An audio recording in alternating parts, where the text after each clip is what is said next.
18 Reasons Why People Break Up by Jancar.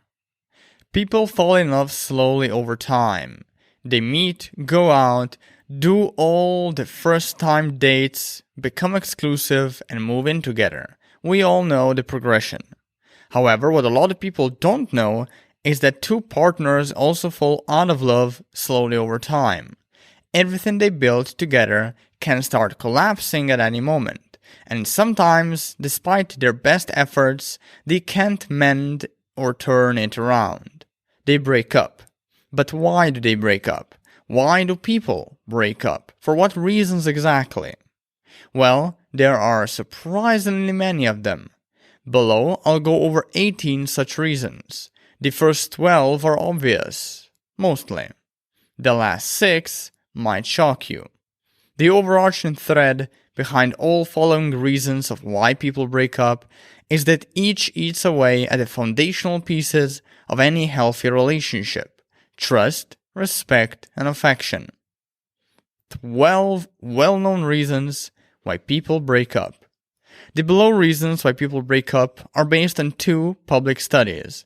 One is from the Journal of Social Psychology, and the other is from the Journal of Adolescent Research. Both are available on my article on why people break up on maxjancar.com. Number 1. Infidelity. Cheaters have a significant flaw embedded in their minds. They value self-gratification over intimacy and honesty. That's what makes them cheat in the first place. However, the reason why they do it differs from person to person.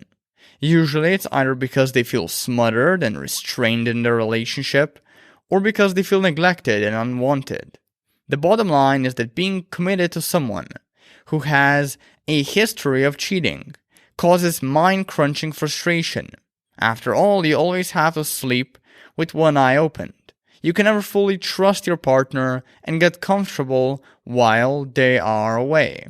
And it's this lack of trust that so often causes two people to break up. 2. Abuse. Abuse can be either physical or emotional. Either way, it's a horrible way to approach relationships, and there's not much to be said about it. If you're the abuser, go fuck yourself. Rethink your life, who you are as a person, and go to therapy. The reason someone would inflict pain on their loved one is usually a side effect of a traumatic childhood. A therapist can help a person like that identify what events led to their trauma and how to grow and heal from it. If you're the abuse taker or the enabler, on the other hand, also go fuck yourself. You're not the victim, you're just as guilty as the abuser and probably much stupider. The reason someone lets themselves be abused is likewise childhood trauma that diminished or obliterated entirely their self-esteem. Again, as with the abuser, therapy is your friend, and also if you're not out yet, get out of the toxic relationship that you got yourself into as soon as possible. 3. Lies. When it comes to lying, it's not the tiny, trivial ones like, I totally brushed my teeth before I sucked you off that cause drama in relationships. It's the big, nefarious ones that do. Like when you tell your partner how you've been studying with a friend the whole night while you've been on a giant rave in reality. Or when your partner tells you how they have a squeaky clean history of cheating while in reality they don't. Or when you tell your partner that you totally didn't use the cash you saved up for your kids' college to buy yourself a new car. These are the kinds of lies that cause havoc in your relationship and have the potential to bury it. 4. Neediness. Neediness comes in many shapes and sizes. It can manifest itself as an excessive need to stay in touch with and control your partner, or one where you avoid getting intimate and vulnerable with them. At its core, neediness is a tendency to put the desires and opinions of your partner above your own, and regardless of how it manifests in you, the result is always the same. Your partner's interest plummets. However, neediness doesn't always solely affect your partner. It affects everyone. It transcends romantic relationships and applies to all relationships. The needier you are, the less anyone will want to be around you. The only exception are people who are needy themselves, hence the saying, you are what you attract. 5. Frequent, unfruitful fighting. Contrary to the overarching societal notion, not all fighting is bad. Conflicts, disagreements, and fights are a healthy and normal part of any relationship. It's only when they become persistent, unproductive, and resentment-generating that they lead to a permanent loss of mutual trust and respect between two people, damage their mental health, and ultimately tear them apart. If you're looking for a practical and proven and surefire ways to mend, treat, and resolve fights, basically, how to fight well, I recommend picking up the book from John Gottman called The 7 Principles for Making a Marriage Work. The book is a bit academic, but thankfully it's filled with simple explanations and ideas, as well as practical exercises that help you embody what the author preaches and teaches. 6. Inflexible boundaries. Initially, I thought most people get into a breakup because they can't set and keep healthy personal boundaries. Turns out I was only half right. Many people also get into a breakup because they form too rigid boundaries that prevent them from making compromises with their partner. So if you want your relationship to work out, one of the skills you need to develop is setting just the right kind of boundaries, not too rigid, but also not too frail. The kind that don't turn you into a pleaser nor a selfish asshole. Finding this balance is no cakewalk, but it is still necessary if you'd like to have a healthy and mature relationship down the line. 7. Conditional love. There are 2 ways one could love another, unconditionally and conditionally. The former means loving your partner regardless of who they are, what they think, and what they do. The latter means loving your partner only when they show up and do what you want. The former is the equivalent of, I'll love you for who you are. The latter is the equivalent of, I'll love you for as long as you keep doing/thinking what I want. The former fosters feeling of acceptance and approval. The latter fosters the need to change your partner, stifle their identity, and mold them to your liking. The former leads to trust, respect, affection, and a lasting relationship.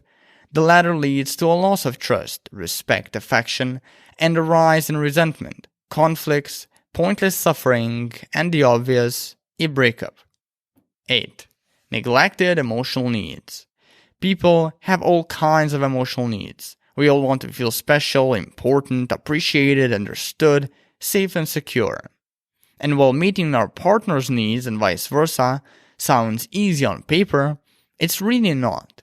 Primarily because each person shares his or her own unique sets of prioritized needs. Some people, for example, prioritize their needs for connection and security. Other people prioritize their need for status and power.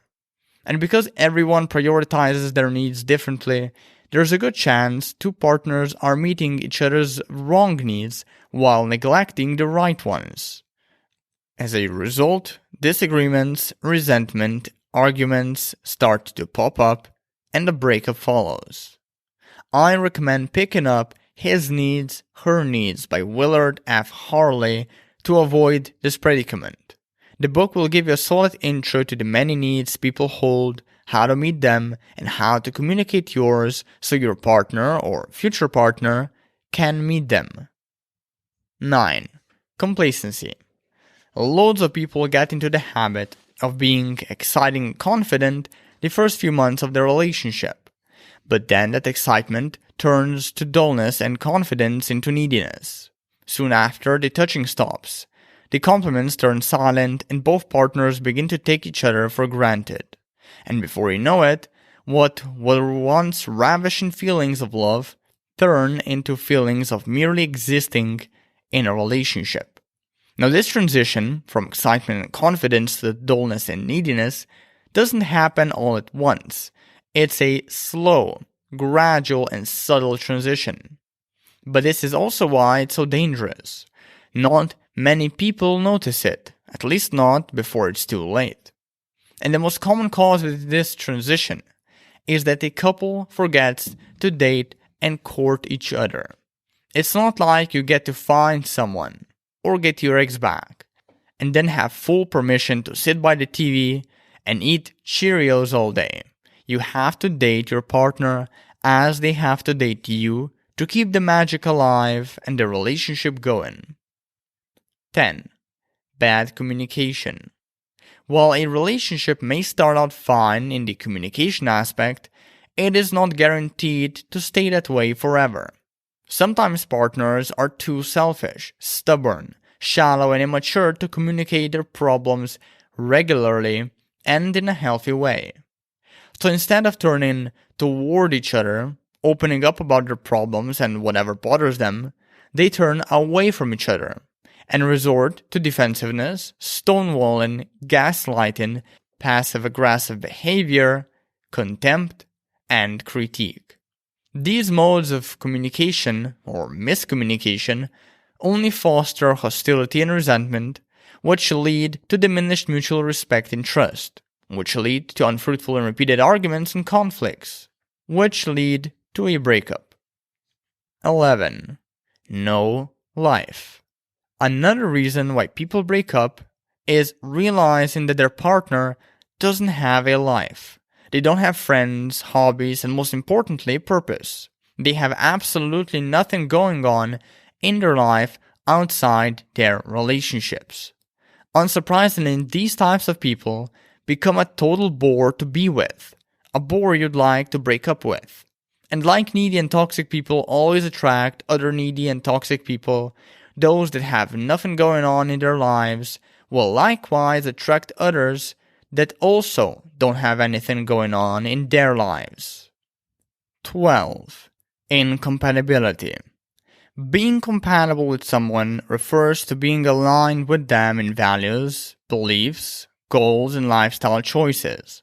And while having chemistry, attraction, and similar or identical hobbies certainly improves compatibility, it's of lesser importance. To my knowledge, most couples break up due to primary incompatibility. One person wants kids, the other doesn't. One person is of one religion, the other of another. One person wants to live in the bustling center of New York, the other in a hut on top of some remote mountaintop. The bottom line is that compatibility, or incompatibility, is a bitch. You can't influence it, change it, or mold it. It's either there or it's not. And even if it is there is no guarantee it will stay there, since people change over time. Sure, some couples can make their relationship work in spite of their incompatibility, but it's not common. Most often, they move on. And no shame in that, by the way. 6. Less known reasons why people break up. The reasons why people break up below are based on 3 books. The first is Attached by Amir Levine. The second is Getting the Love You Want by Harville Hendrix. And the third is the one I already mentioned a while ago, The 7 Principles for Making a Marriage Work by John Gottman. Number 1. Hit of reality. A lot of people today hold a very romantic view of relationships. They think relationships should always be filled with joy, that they should always make sense, that they should always last, and that love in them is the only thing you need to make them last. The reality is far different. Relationships are inherently chaotic and often filled with uncomfortable and embarrassing moments. They also seldom last forever. Most relationships you'll have won't work out. And no, love is not enough to keep a relationship afloat. There are many other values like trust, respect, empathy, honesty, etc. that one should prioritize over love to have a healthy relationship. What tends to happen is that a person with a romantic view of relationships eventually gets hit by reality. From there on out, they either change their beliefs for the better or lose themselves and start sabotaging their relationship. Analogous to skewed and outdated perspectives on relationships, many people also break up due to skewed and outdated perspectives on gender roles. For example, men should focus on their career and earn more than women, or women should focus on relationships and take care of the household. 2. Naivety. Years ago, when I was still a pimple-faced high schooler, I had a brilliant friend. He was probably the most brilliant person I knew.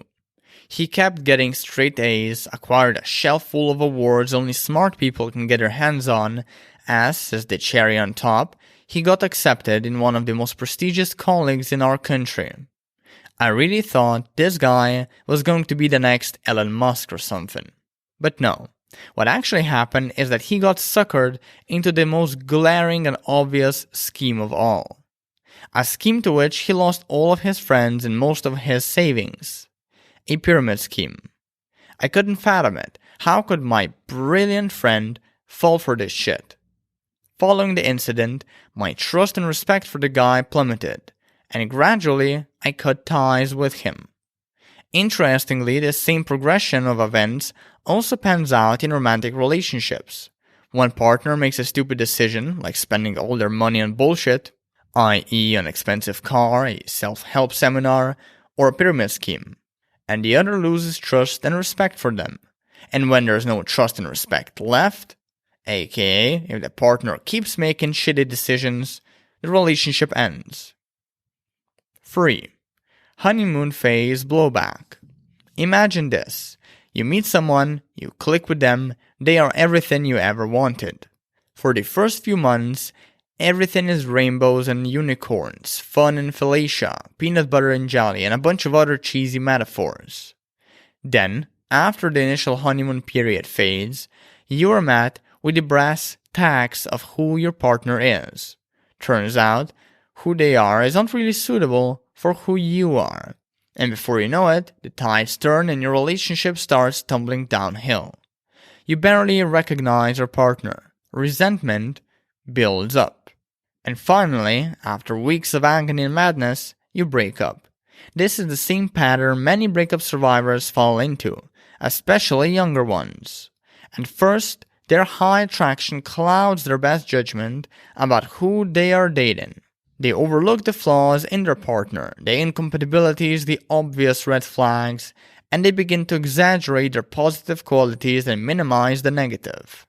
All of this leads to unhealthy delusions for the next few months. Then reality kicks in, and those same people are left wondering why they even fell for the person next to them. Soon after, the inevitable and obvious occurs. The two people break up. 4. The Four Horsemen. For years, John Gottman studied the reasons why some people break up and others stay together. He even went as far as to claim that you can easily predict whether a couple will break up or not by observing 4 key factors. These he coined the 4 horsemen of the apocalypse: criticism, contempt, defensiveness, and stonewalling. Criticism, meaning repeatedly attacking your partner's identity, particularly personality and character, instead of focusing on the actual behaviors that bother you about them. Contempt, meaning mocking, ridiculing, name-calling, and generally disrespecting your partner. Contempt goes far beyond criticism. While criticism attacks your partner's character, contempt attacks their worth as a person. Defensiveness, meaning needing to defend yourself whenever you feel your partner is criticizing you. Defensiveness also translates to rebutting your partner's complaint or disagreeing with them. Stonewalling, meaning withdrawing from your relationship, cloaking yourself in fake indifference, refusing to open up emotionally, getting cold, etc. 5. Insecure attachment styles. Attachment theory is a well-known psychology branch that makes the following claim. The nature in which an infant gets its needs met from its parents determines its attachment style. This attachment style then influences all of that infant's relationships, throughout his life and explains a great deal of why they fail or succeed. According to psychologists, one can develop 4 attachment styles: secure, anxious, avoidant, and anxious avoidant. The secure style is healthy and attractive. The rest are unhealthy and unattractive, at least to mature and healthy people. For a deep dive into all of these attachment styles and how they influence your relationship and your response to your breakup, refer to my article on attachment theory on maxjancar.com. For now, let's discuss how certain configurations of these styles make couples break up. A relationship between 2 secure individuals most often works out. Although not likely, a relationship between a secure and anxious, secure and avoidant, or secure and anxious avoidant may work out. And a relationship between an anxious and avoidant, including configurations with anxious avoidance, usually turns out to be a raging dumpster fire. Let's zoom in on the last relational configuration, since it is the deadliest. The dynamic between the anxious and avoidant is one of the chaser/chasee or the fixer/breaker. The anxious always pleads, pursues, and chases. The avoidant always keeps running away and demanding more space. The anxious always keeps causing arguments and drama for the sake of attention. The avoidant always tries to fix and mend those arguments and drama. The anxious takes too much responsibility in the relationship, and the avoidant takes little or none. While these sorts of relationships seem passionate and loving on the surface, they are actually dysfunctional and, for that reason, short-lasting. Many people break up due to their shitty attachment configurations. 6. Faulty love maps. As children, we never get all of our needs met. Some people grow up with an absent or semi-absent father. Some grow up with overbearing and over-controlling mothers. Some grow up amid daily doses of domestic violence. Some grow up without a family. The degree to which we got our needs met or unmet varies widely from person to person, but the result is always the same. Every unmet need imprints some form of trauma onto our unconscious. These traumas vary in depth and intensity and eventually become the map of how we experience sexual and romantic relationships throughout our lives. In fact, they define our future relationships. People who develop severe trauma usually adopt skewed representations of how they should behave in their relationships. They form faulty beliefs like, I need to buy my partner nice shit to make them love me. I have to keep a lot of secrets or else my partner will break up with me. I need to put my needs last and my partner's needs first. I can't let my partner get emotionally close to me. They won't be able to handle it. I don't need my partner. I only have them because there's no one better at the moment. As you can probably guess, there's a lot of overlap between love maps and attachment theory. Our love map shapes and determines our attachment style. If our love map is filled with trauma after trauma, skewed belief after skewed belief, we often resort to objectification, sexism, manipulation, and games and cheating. And after engaging with those methods of disassociation from our emotions, it's only a matter of time before we break up with our partner. Final thoughts. If the reason for your breakup resembles any of the well-known ones, self-help books and a lot of self-improvement will help you attract a healthy and lasting relationship in the future. But if the reason for your breakup resembles any of the less-known ones, consider seeking out a therapist. You might be in for a long journey of uncovering and overcoming deep-seated childhood trauma before reaping the benefits.